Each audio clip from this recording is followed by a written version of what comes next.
Imagine a historical event so bizarre, so profoundly unsettling. It sounds like something conjured from the darkest corners of a fever dream, a disease not of infection, but of compulsive, uncontrollable movement, forcing its victims to dance relentlessly, day and night, until their hearts gave out, their bodies shattered from exhaustion. This isn't folklore. This is the terrifying, documented reality of the dancing plague of 1518, a historical enigma that still baffles historians and scientists alike.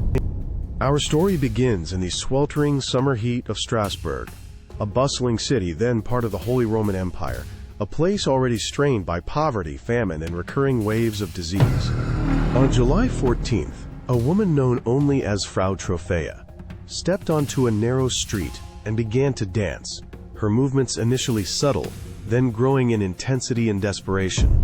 For hours, then days, she continued, a solitary, unceasing rhythm gripping her body, ignoring pleas, defying exhaustion, her feet bleeding, her mind seemingly lost to the strange compulsion. Within a week, the bizarre affliction had spread, first to a handful, then to dozens, and by early August, nearly 400 citizens found themselves entangled in this horrifying, involuntary choreography. The streets of Strasbourg transformed into a macabre stage, filled with hundreds writhing, twitching, and leaping, their faces contorted in a terrifying mix of agony and ecstatic trance. These weren't expressions of joy.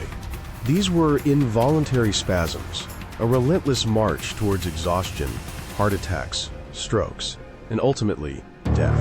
The city authorities, desperate and bewildered, sought counsel from physicians who, adhering to the medical understanding of the time, diagnosed it as hot blood, a feverish condition requiring more movement to be purged.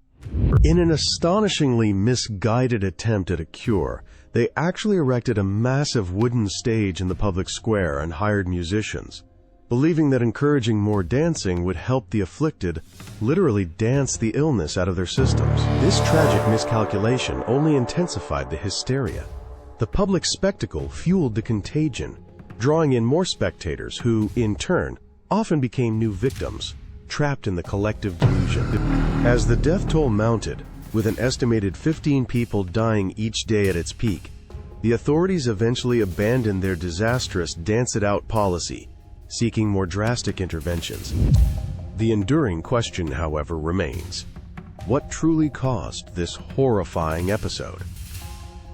Centuries later, historians, psychologists, and medical experts still grapple with definitive answers. And one prominent, though now largely discredited, theory points to ergotism, a poisoning caused by consuming rye bread infected with the ergot fungus, which contains potent hallucinogenic and convulsive alkaloids. Symptoms of ergotism, often known as St. Anthony's fire, can indeed include spasms, convulsions, and even hallucinations, seemingly aligning with the dancer's erratic behavior. However, the consistent, sustained dancing observed in Strasbourg differs significantly from typical ergotism outbreaks, which usually involve gangrene, severe pain, and incoherent delirium rather than organized, albeit involuntary, chorea. The most compelling modern explanation leans towards mass psychogenic illness, or MPI, a form of collective hysteria, where intense psychological stress and anxiety manifest as physical symptoms among a large population. Strasbourg in 1518 was a powder keg of distress.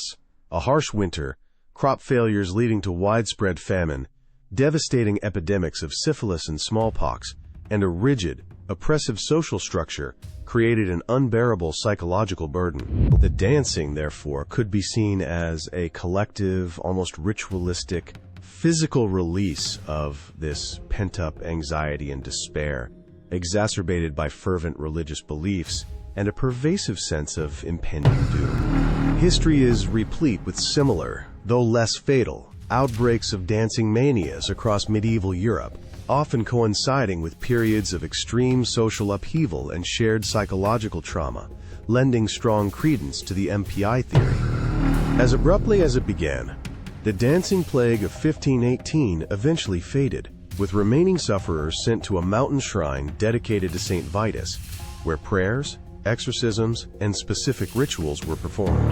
Whether it was the change of environment, the religious intervention, or simply the natural course of the collective psychological breakdown reaching its end.